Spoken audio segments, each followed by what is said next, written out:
Hi, and welcome to DIY with Jeannie. If this is your first time, welcome. I am so glad you came and joined us. We do all things crafting, and lately we are working on all things sewing. So, if you are a repeat viewer, thank you so much. I appreciate that. And welcome back. You are helping me and my channel immensely, and hopefully we're all learning some things together. I've learned some stuff this week, and I may or may not be using it on this particular project.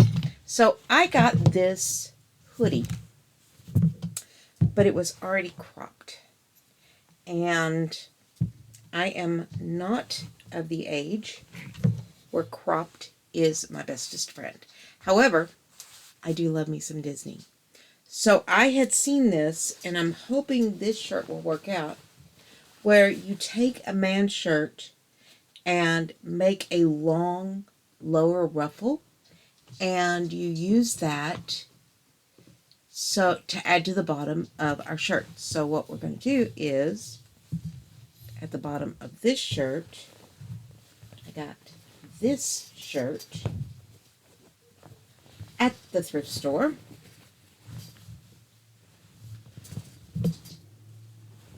And hopefully it'll match well enough. I think it will. I think it'll be kind of a funky look to it because it's got this gray in it, and it's got this golden color in it, and some lighter tan and beige in it. And then the additional stripes just add a little more vibrancy to it. So I think it's going to work out really well. But we're going to add, basically, we're going to elongate this to make a longer top that I can then wear over leggings, and it will cover my behind because I prefer my behind covered, especially in leggings. That's just who I am. So what we're going to do to get that, to make that happen, is we're going to button this up, and we are going to sew it partially closed. I'm not going to sew the whole thing.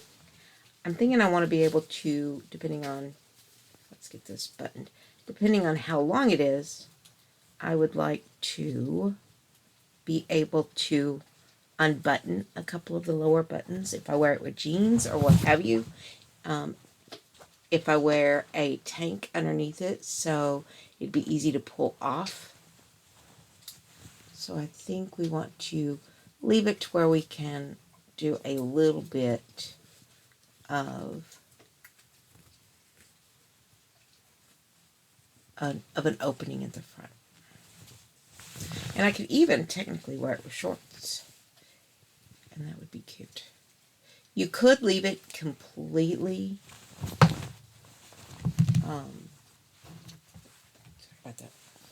completely unsewn. I just think I would prefer to sew it, and I'm going to need to iron that down before I cut it. But I'm going to cut it. That pocket is kind of problematic. So I think we're going to cut it right about here, which would still give me quite a bit of length. Get a ruler. Well, yes, dear. How may I be of service? My little one just decided I needs to be in your lap, Mama. So let's see. I'm trying to find my tape measure.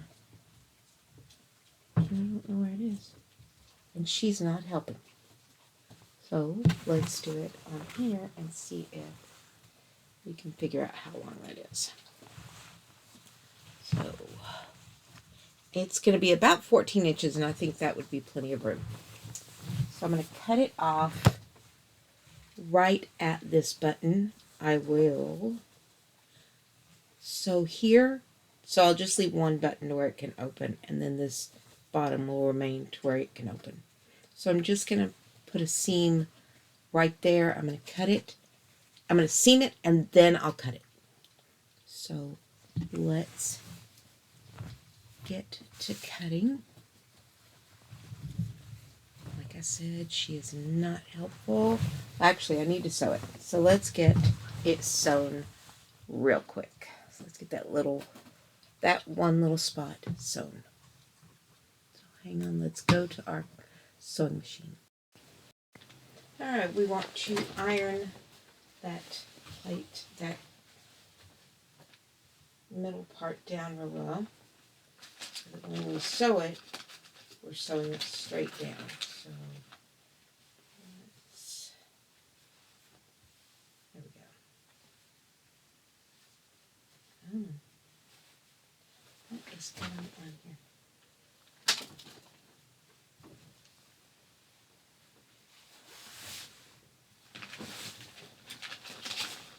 There we go.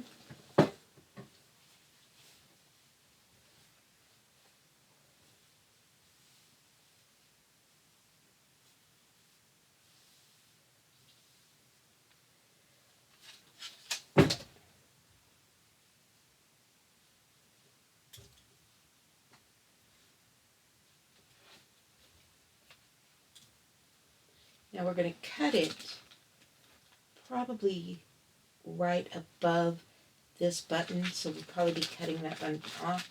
I may do it a little higher and get just the base of that pocket. And then we'll save the shirt and see if there is a project where we can take the top part of the shirt and use it for another project. So I'm not going to throw it out. There we go. Let's let it cool so it stays down. That's one thing I learned this week is when you press, leave it to cool on its own, because that's what causes all of your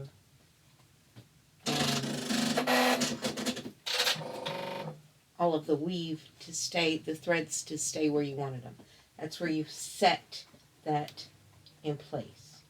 So I think we can take it out now.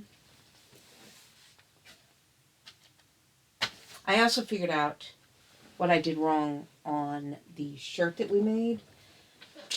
I will be remaking that shirt, not in that fabric, but I will be remaking it, and then we will look at the difference between the first shirt and the second shirt based on what I learned. And what I learned was, press as you go, your piece will look more like it is manufactured and less like it is hand sewn. And you want it to not look handmade. You want it to look like it's something that people would actually purchase.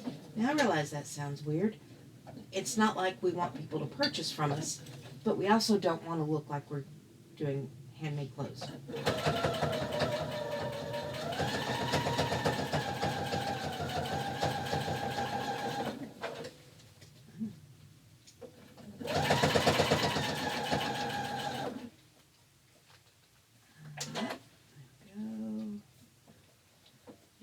Button.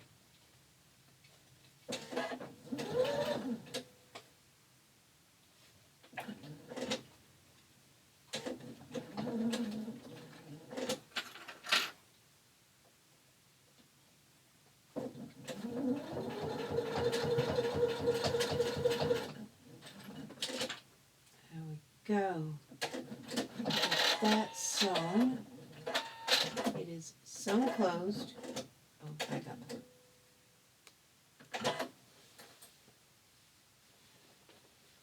Now we've got that sewn closed so that we don't have to worry about it. And now we can go in and cut along that line. So let's go do that. So here is the part we're going to use. And I'm going to take this button off. We don't need it, and it will get in the way of what we're sewing. So yes, will still have a buttonhole there, but it's going to be seamed in, so it's okay. It will be okay. So there we go. there. Now, let's turn it inside out. And we want to slip the shirt inside, but we want to make sure that we find the middle point. So I'm going to take my 2 seams and put them together, and I want to find the very center, and we're going to cut a little notch in that.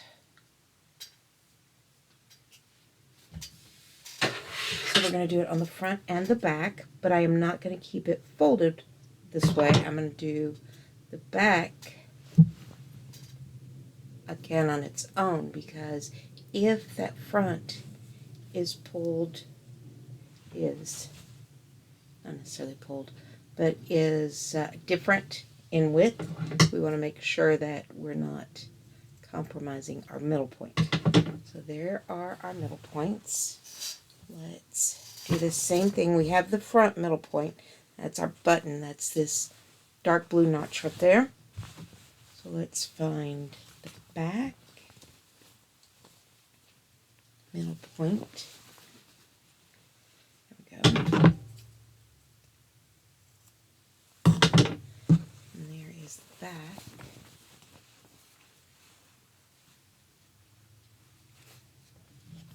And what I did was I lined them up so that when I put this in here, I just want to move it straight to the center. Let's move the arms out of the way. We're going to take those and put them up top.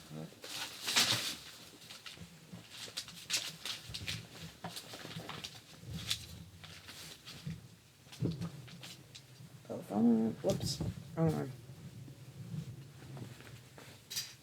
Wrong arm. That one goes over here. And this arm, I'm going to pull it. Whoops, that's not the arm. Come here. There it is. Pull it up.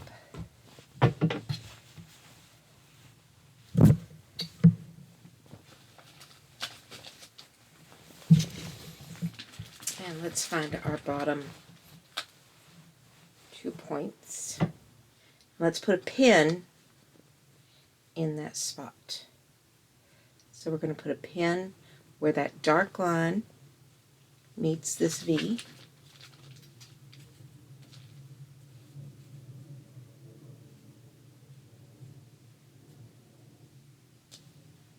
Since it's going to go like that, I need to put it on this side. There's that. Now we want to do the same with the back. There's our V. I'm going to find the V here. There's our V. I'm going to put those together.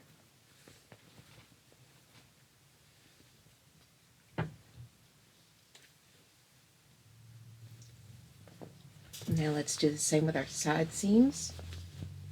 There's one side seam, and there's the side seam for our hoodie. Let's line that up well, and I'm running the seam top and bottom so that they stay together. So there's that. Do the same thing over here.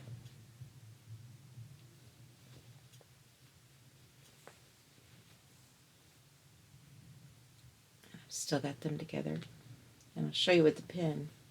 See how it's still right there at the seam. Now there's front and back, and now you see how it kind of gapes just a bit. So what we're going to do here is pull that up and put it in the middle. And we're going to use a zigzag or a stretch stitch to do this, because we can pull this. And I think that's what we're going to want to do, is pull it taut as we sew it, so that it won't, when we pull it again, once it's made, when we get it pulled, it will not make the stitches pop. You know how when you put something on that's, even if it's elastic, it's a little tight and you pull a little too far and you hear pop, pop, pop, pop, pop. That's what we want to avoid. So we are now going to go and sew around all the way. We want to keep the middle front, middle back, and sides at the right place. And we're going to stitch the rest of it together. And actually, I'm going to go ahead and pin it so that it doesn't bunch at one spot. So I'm going to do that, and I will see you at the sewing machine.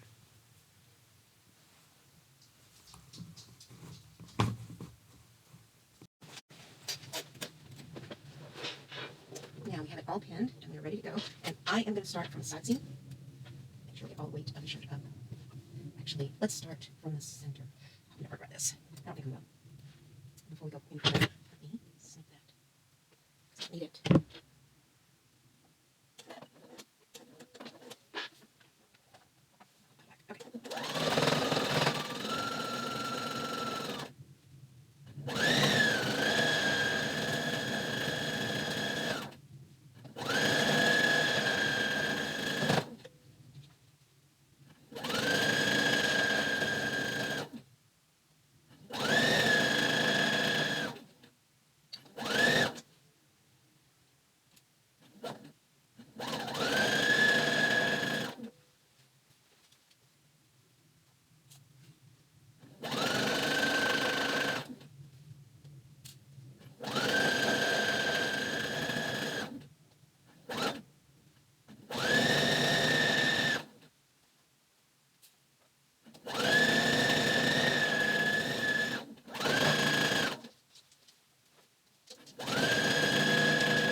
We are now going to load our pins and press that seam open.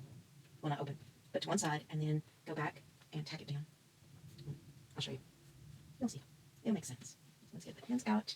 And we already have the iron warm.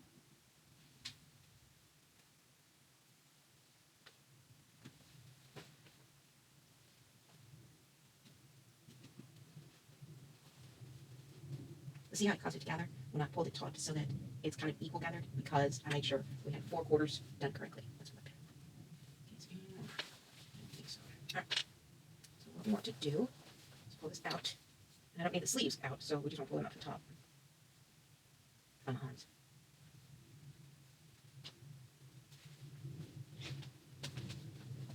They are not important. So we are going to press this down like so. All the way around. We just want it pressed down. Let's get that done.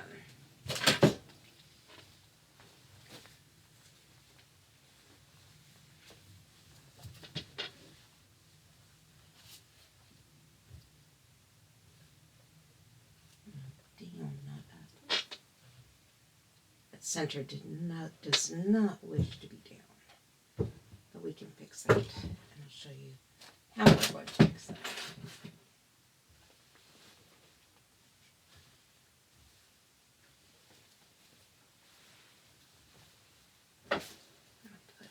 Inside, so I don't have to worry about it. There we go. And then we'll turn it as we press.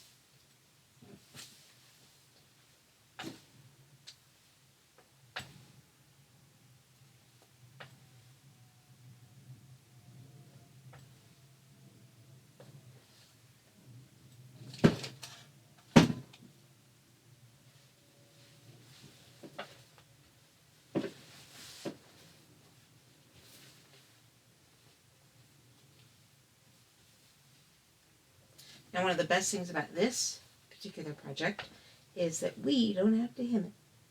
But I did find a helpful, handy-dandy little hint for that as well. Let's just keep pressing. Make sure that seam is staying down.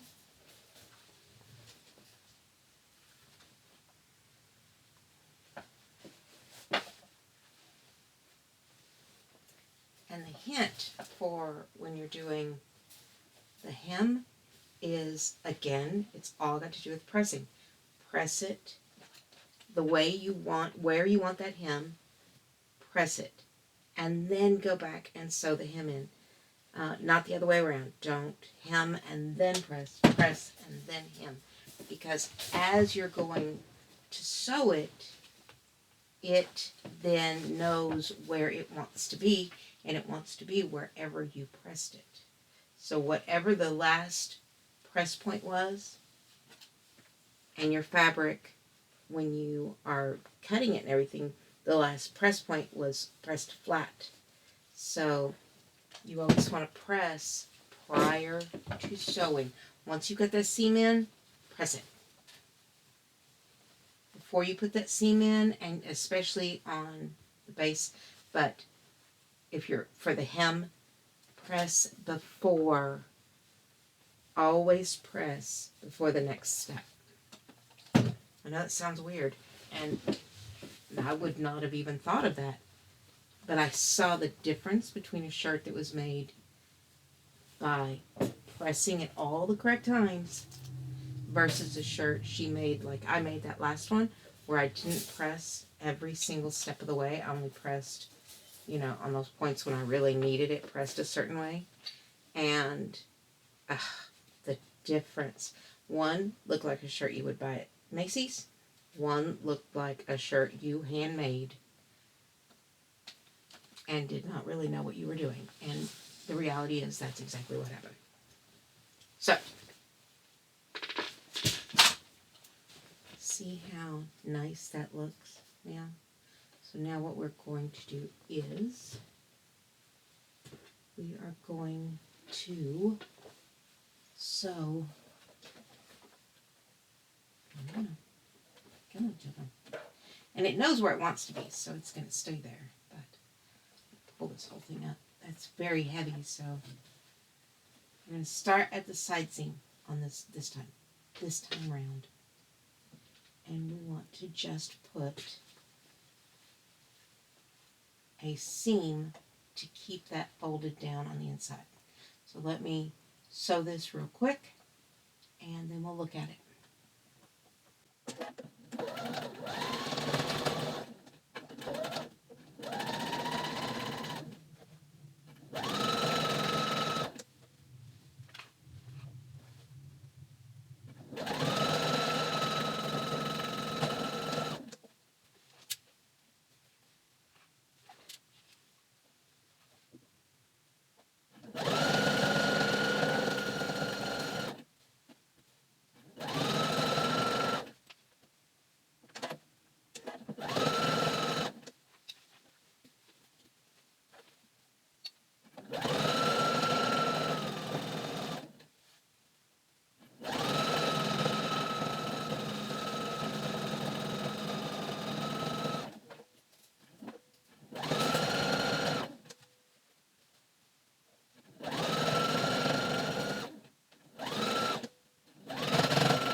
And there we are. We have sewn that seam flap down so that it will stay down. And there is our skirt to the hoodie. So I've elongated the hoodie by quite a bit. I think we decided 14 inches, I believe. And you can do this with any hoodie. So I'm pretty sure it was cut off just below the band. Just above the band. Not below. Just above the band.